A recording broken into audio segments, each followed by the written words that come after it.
Est-ce que ton PureTech va exploser? Suite aux nombreuses réclamations sur les problèmes de moteur PureTech, Stellantis a décidé de mettre en place une plateforme d'indemnisation qui est disponible encore aujourd'hui en ligne. Et même si jusque-là j'ai souligné les côtés surtout négatifs, il faut aussi souligner les côtés positifs. Parce que la plateforme, elle est vraiment pas mal. Avec une extension de garantie poussée jusqu'à 10 ans, 180 000 km, même si l'entretien était fait hors du réseau. Et dans certains cas, ils s'engagent même à prendre en charge des frais de façon rétroactive, parce que si t'as payé à 2 ans, ils peuvent te rembourser maintenant. Tout n'est pas parfait, c'est vrai, mais il faut aussi reconnaître les bons côtés. Est-ce que ton PureTech va exploser? Oui. Est-ce que Stellantis va te rembourser? Certainement oui. C'est pas oui absolu, mais certainement oui.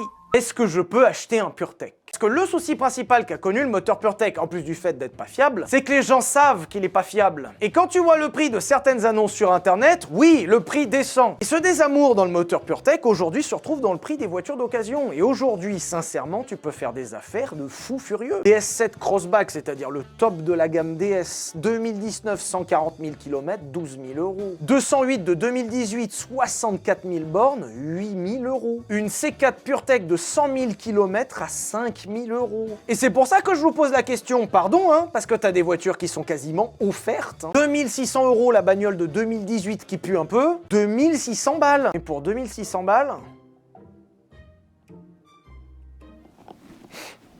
Sur le papier, bien sûr que t'as pas envie d'acheter un PureTech, dans les faits, quand tu vois les prix, des fois tu réfléchis, si franchement t'as besoin d'une caisse. Et à la question, est-ce qu'il faut acheter un moteur PureTech, j'aurais tendance à vous répondre, non.